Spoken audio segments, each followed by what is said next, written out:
आजादी का अमृत महोत्सव।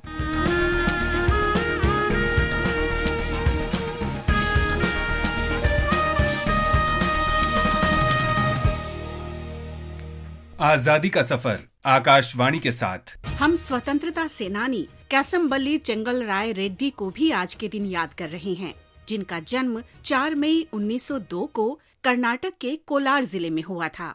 रेड्डी को मैसूर रियासत में महाराजा के शासन के स्थान पर एक स्थिर सरकार बनाने में उनकी भूमिका के लिए जाना जाता है। आजादी के बाद रेड्डी मैसूर राज्य के पहले मुख्यमंत्री बने। 1956 में जब ये भारत संघ के भीतर भाषाई रूप से एक सजातीय कन्नड़ भाषी राज्य बना तो इसका काफी विस्तार हुआ और बाद में इसका नाम बदलकर कर्नाटक राज्य कर दिया गया। रेड्डी बहुत छोटी उम्र से ही एक क्रांतिकारी बन गए थे। उन्होंने 1930 में लॉ स्कूल से स्नातक होने के बाद प्रजा पक्ष की स्थापना की। इसका मुख्य उद्देश्य मैसूर रियासत में एक स्थिर सरकार स्थापित करना और किसानों के हितों का समर्थन करना था। ये संगठन जल्द ही प्रजा मित्र मंडली के साथ जुड़ गया और 1934 में प्रजा संयुक्त पक्ष या मैसूर पीपल्स फेडरेशन के रूप में एकजुट हो गया। केसी रेड्डी 1935 से 1937 तक मैसूर पीपल्स फेडरेशन के अध्यक्ष रहे।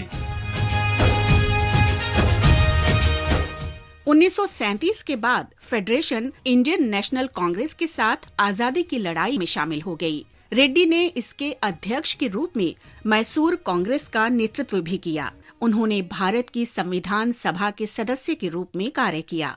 1947 में भारत की स्वतंत्रता के बाद रेड्डी मैसूर राज्य में एक जिम्मेदार राज्य सरकार की मांग को लेकर मैसूर चलो आंदोलन में सबसे आगे थे। वे राज्य के पहले मुख्यमंत्री भी बने। This is All India Radio, Bangalore and Bhadravati. Sri K.C. Reddy speaks on Gandhiji and independence. Many countries gained their independence before and some later than India did. But what is remarkable about Indian independence is that it was achieved by non-violent means instead of resorting to violence. This aspect of Indian independence will ever be enshrined in the temple of history as unique and deserving of homage and adoration.